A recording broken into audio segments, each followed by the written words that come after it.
Hello and welcome to another episode of The Exchange. On today's show, we'll be discussing swearing. Has society's comfort level with offensive language such as moved over the decades? Many swear words are now part of our everyday expressions. We'll take a look at what the main contributors are and why, and find out if bad language has diminished our everyday values. It wasn't so long ago that swearing was saved for occasions like when we hurt ourselves and couldn't find any other words to express the situation. Today, many people consider swearing part of our everyday language, just another adjective to describe their meal or day at work. Even though many swear words have diminished in potency, have they also diminished our values? Kate Burridge is one of the world's leading experts on swearing. Kate is a prominent Australian linguist and the current chair and Professor of Linguistics at Monash University in Melbourne. We're also joined by Anna Musson, who is the founder of the Good Manners Company and author of Etiquette Secrets. Anna is one of Australia's most recognised and respected etiquette experts. Welcome to you both. Thank you. Tell us, what actually constitutes swearing in your mind? In my opinion, it's anything that can potentially cause offence to the other person. So it really comes down to context. If you're in the locker room with someone and you drop a word that you know no one's going to be offended by, it's certainly less offensive than if you were to drop it in different companies, such as in the street or at a gathering of mothers. Kate, would you agree with that?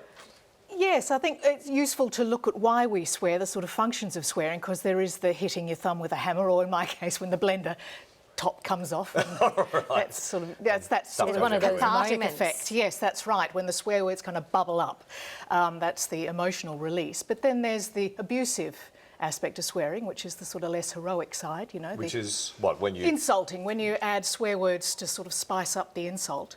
But then, you know, the most usual sort of swearing is in fact social swearing. So it's between friends. You know? So would you say, Anna, would you say that it's on the increase?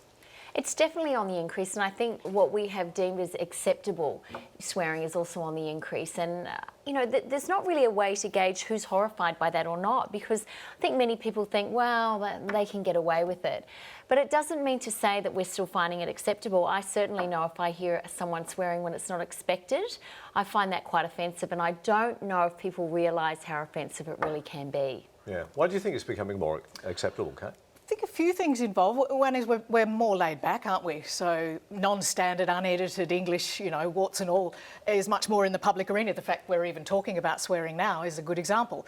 We haven't said any, of course. We're still tiptoeing around the words, but still. You can go ahead. You can say No, please don't. We'll have to bleep them. Yeah, there's that aspect, but these words wear out as well. I mean, slang loses its vibrancy, and swear words and insults, you know, lose its potency, its pungency. But I think too, the nature of the words has shifted. See, it's taboo words that provide the swear words, or, you know, off-the-shelf swear words. So what's taboo, it changes. So it's, you know, shifted from religious-based swearing to sexually, physically-based swear words, and now, well, they don't pack much of a punch either. So it's the what my colleague Keith Allen calls ist language: racist, sexist, ageist, religionist, discriminatory language. That's the real offence now. So Right. you know, everyone tiptoes around that one. So would you say, I have read somewhere, I'm not sure how good the research is, but Australians have been noted at being one of the biggest nations in terms of swear words, and certainly our friends that have come from overseas have noticed that people drop bombs all over the place. Well, I think we tend to do it more in the public arena. I think because there's a lot of swearing goes on in Britain. You remember Where the Bloody Hell Are You? Remember the tourism? Yes. Yes. And that, I think, got banned in the UK, which I found extraordinary because... And that bloody idiot. That was Drink, drive, bloody Drinking, idiot. driving, Yes. yeah. That sort Yeah. of slogan, I think, is not usual. I find it offensive when the child was saying it. Ah, yes. Remember, I think they actually removed that at one point. No, he's a bloody idiot. Don't you dare use words like that, Michelle. How do you pick up such filth? Bloody idiots! Why don't you look where you... See, bloody's a very good example. You know, it was not offensive once upon a time. Jonathan Swift used it regularly, and then it fell from grace when people thought it was religious and they thought it was blasphemous. And so then it sort of became the, you know, Australia's swear word or Australia's adjective, I think it's called, but and people avoided it. It's interesting to note, though, isn't it, the change over the years. I mean, even if you look at, say, the old King James version of the Bible, for example, uses the word piss, uses the word bastard, Yes. where today we would view those words as at least slang. if In, not in swearing. early medical texts, you'll find a title, "Who can't piss." Right. You know, unusual these days. Yes.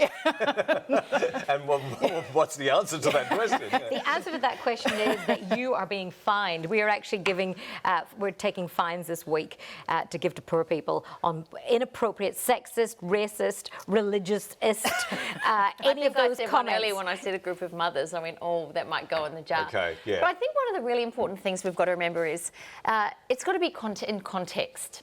So something that's truly offensive to one group might not be for another. And, you know, etiquette would always say, how does this affect other people?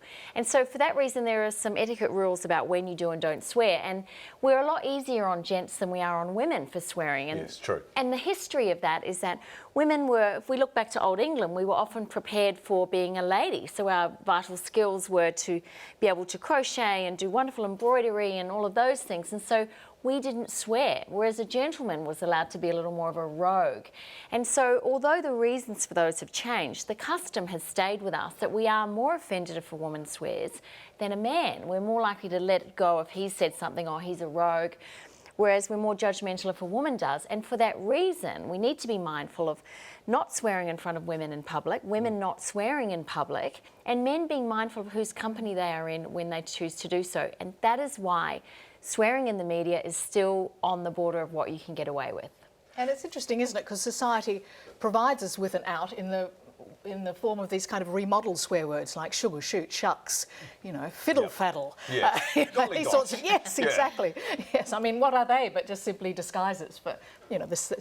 But they are sugar-coated, and you know, I'm renowned for saying, oh, flippin' heck, or, you know, something like, you know, shoot or whatever. With my Irish accent, I can hardly get away with it anyway.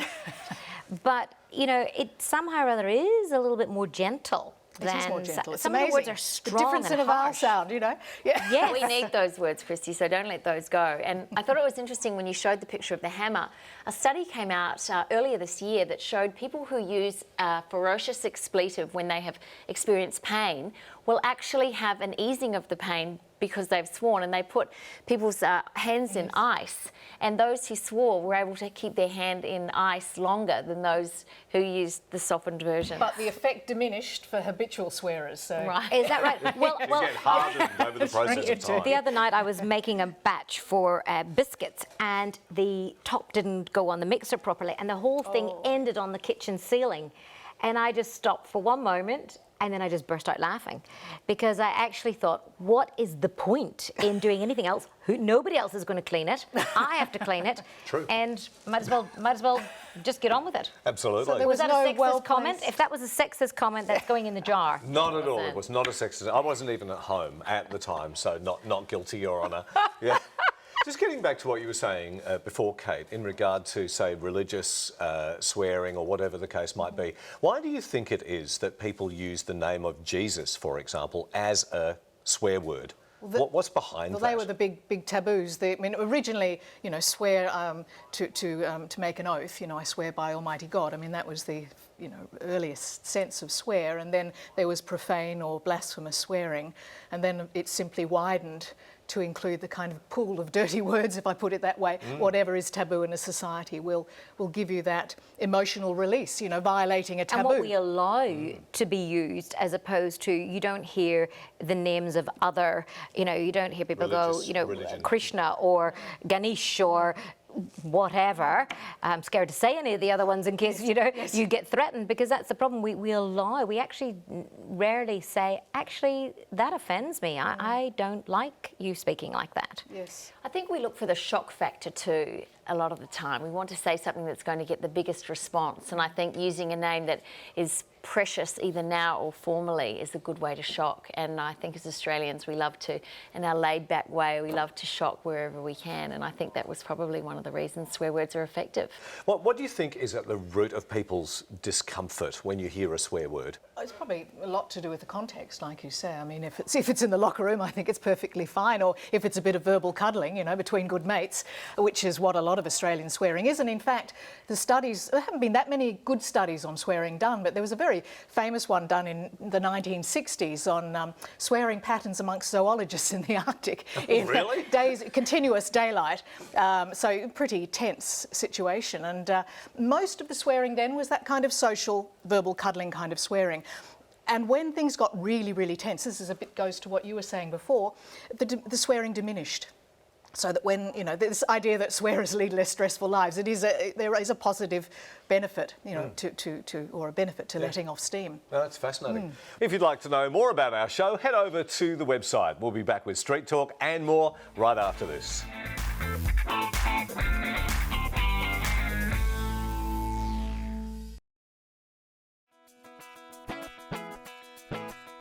Australia is one of the countries that swears the most. Why do you think people swear?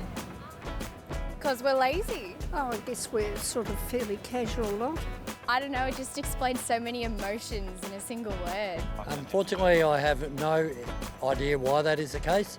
Obviously, common vernacular, etc., has come into our community, but it's up to people as individuals. I think we're all just comfortable with swearing around each other. Australia is a nation that apparently swears a lot. Why do you think people swear? Don't know. I know it's kind of the normal thing. Just an easy way out of expressing yourself. Maybe they're just grumpy people. It's stress and workplace and everything makes you want to swear and frustrates people. I think they're lazy. Part of the culture is part of the media, part of music, part of films, and people have become, you know, sort of accepting of it. Brought up on it. I know my father and parents swore a lot. I'm not too sure why. Because we're, I suppose, Aussie bogans. And do you think it's a problem that people do? No, I think sometimes it can be very helpful to swear. No, not really. Yeah, probably tone it down a bit, but I don't know, I think there's like a time and a place for that kind of stuff. Not at all. Some places, yes. Especially raising kids. There's some places where you can swear and some places you can't. But I don't think it's a problem in an adult environment. Depends on the circumstances. Sometimes it's uncalled for, but sometimes it's all just fun. I am a believer that there are social standards in the right situation for certain language, and I feel like some of the younger people perhaps don't have the same respect for adults or the same respect for women that I'd like to see in their language. Got a couple of young kids, so yeah, around children and stuff, I think it's a problem, definitely. Well, it's certainly against the law. Offensive behaviour and offensive language is against the law. It's been part of the Summary Offences Act since 1951. So if police do hear swearing on the street, we will attend to it as appropriate. Yes, at times yes, especially if you're going to meet the parents or if you're going to a wedding or any kind of celebration with like the older generation. Do you swear? Yes, of course. Occasionally. I do on occasion, but I don't tend to in front of the kids. I do. Yes, I do. I'm a golfer. Every golfer swears. Yes. I'm like everyone else, I do swear. No, I don't. I actually made it my mission and endeavour in the last 12 months to not swear at all in my personal and obviously definitely not in my professional life. And do you swear? Yeah. Yeah, I actually don't. That's one. Welcome back. We're having a bit of an exchange about swearing and why it's become so accepted in our current society. Sandra, our Street Talk reporter, I was just wondering how much editing had to be done there with that package on swearing. Well, quite interestingly, not much at all. Wow. It's actually quite a fascinating social experiment to go out in the street, because I was expecting everybody to just drop some bombs, but only one person did, and he had a child with him. Oh. So it's actually quite interesting. I thought the tradespeople would, but no, only one person did. I've got to say, I mean, when was the last time somebody was arrested for swearing? That policeman saying it was a, you know, it was a Summary Offences Act. 1951. I mean, I'd love to see that. Really? I mean, They've all really? been thrown out of court. I Have they really? Yes. Yeah. Very hard for them to, you know, I mean, they're impolite. They're a breach of etiquette, clearly, but it's not illegal. Have they actually ever, now hang on, has anyone ever been charged with this in the last 5 years? I know of a case where someone told their boss to go and get effed, and he was an effing all sorts of things. And so he was fired, and the case went to court for unfair dismissal, and the judge decided that because it was the trucking industry, the boss probably wasn't all that offended by that language. It's probably almost a vernacular around there, and he was given his job back. So the act clearly didn't stand. No. I've got a lot better since that event, though. Yes. I must say, I've improved quite considerably. So does that mean that there are certain industries where swearing's actually okay? So a lot of swearing goes on in the workplace generally, I think. But again, it's not necessarily, abusive swearing. It's a lot of this kind of social swearing. Who decides if it's abusive? Well, that's the problem, isn't it? Well, that's the case with offence. If a person feels offended by that, then they have a case. But in many employment situations, they will say, swear in the workplace, but we know that they do. So it really comes down to context and culture if it's in the workplace. And when we're outside of the workplace, we need to be thinking, well, is this likely to offend someone in earshot? And that is why it was originally considered indecent to swear in public. And I would like to suggest it still is. But we've just got to be mindful of where we are, and is it really worth making a scene if someone has shouted something offensive at the footy, or do I just need to get over it? Yeah. One of the common themes that came through, I think, from pretty well everybody in Street Talk was laziness. It could be summed up in that one word. People are being lazy, using a swear word rather than thinking of one of the tens of thousands of other English words that could be substituted. What would you say, Kate? Well, I think I think of Gordon Ramsay, example. where it's used more like a discourse filler, like the rest of us might use well or right or yeah, no, or something like that. And just like in cooking, I think, flavour repeated too often gets pretty tedious.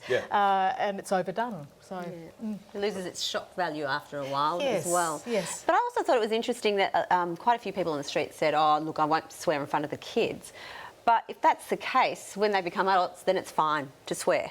So it seems like there's, we never like a child swearing, but then as soon as they become adults, oh, yeah, it's fine to swear. I think it's interesting because kids learn the power of these words very young, don't they? Well, they know. At school as well. They get instant, people look at them, they get attention or they get banished. And I've spoken to many traumatised older Australians who've had their tongues washed out with soap, pretty horrible experience. So I think that's when these words actually, if they're not stored, then they're certainly accessed differently in the brain, because there are certainly lots of psycholinguistic, neurolinguistic studies to show that. And some people lose all ability except the ability to produce dirty words. So, that would have to be the case. That is fascinating. Yeah, well, actually, a situation I was told about recently, a girl who had had a stroke after smoking marijuana once. She has got 3 words that she can say: yes, no, and ship, but with a different ending letter, and that's tragic. Beautiful young woman. And some people who haven't sworn all their lives, these words just do bubble up.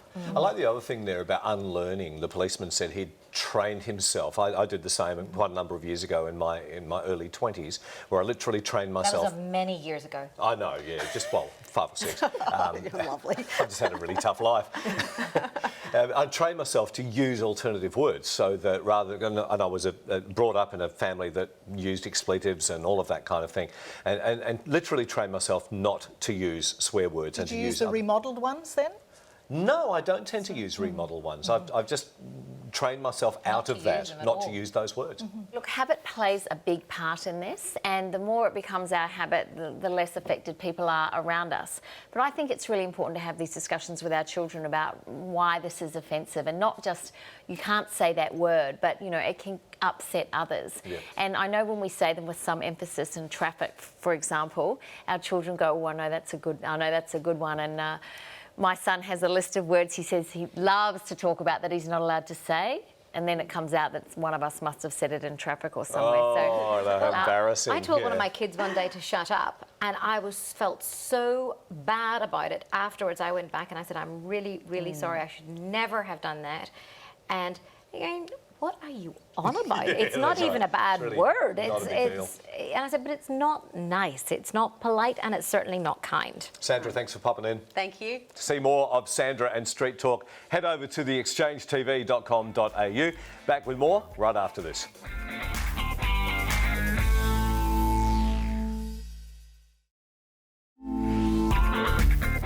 Welcome back. We're joined by Kate Burridge and Anna Musson. We're discussing why swearing is so accepted. Anna, tell me, do you actually think that swearing limits your potential? Look, absolutely. When you're working in businesses where you want to create a good first impression, an ongoing impression, whether you're client-facing or managing your career, it can really give people the wrong impression and make you seem unprofessional because it reflects on your ability to use self-control. So if you lack self-control in this area, what other areas of your judgment are impaired? So that is why in the workplace it's key that you're able to really monitor your language choices. You know, imagine if you dropped a swear word in an interview, you'd be gone.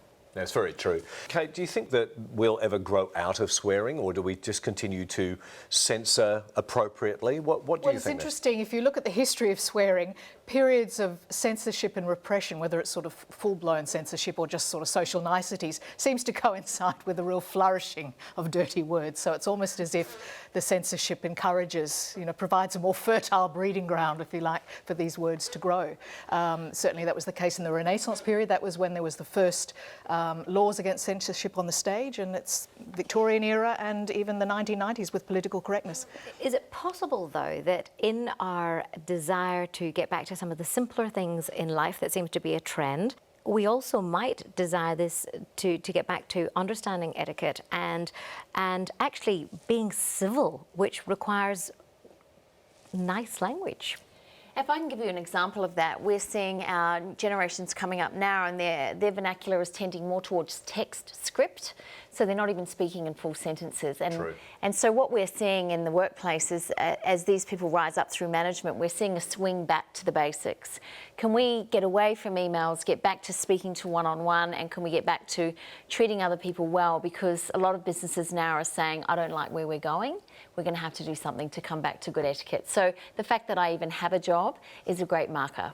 That's very interesting. We hope you always have a job. Yes. What about technology too? I mean, you just touched on that. Has that made things better or worse? I think it's relaxed the sort of straitjacket of writing, or, you know, the sort of the standards of writing, I guess, because it's really speech, fast and furious speech written down, isn't it? So you often do get swear words that would normally only be spoken actually in writing. So it's all part of this becoming more laid back, I think, and it's putting interesting pressures on the standard language. Because you really do wonder, don't you? I mean, you watch movies at the cinema and everything. I watched a movie the other day, which was a brilliant film, but they used the F word more than I've ever heard it used in one movie, and it got to the point where it's like, really? Are there no options here? Yes. And music is the same, which was what we're seeing, that our young people are exposed to this as the new norm. So it really comes down to good parenting and helping them make their decisions themselves. And I'm not saying that's the be-all and end-all, but really whatever you decide is normal in your home, you will see develop into teens and young adults. Well, it's a fascinating topic, and Kate and Anna, thank you so much for your time. Don't forget, we'd love to hear your thoughts and ideas about our show. What's important to you, and what topics would you like us to address? Hope you can join us next time. See you then. Bye for now.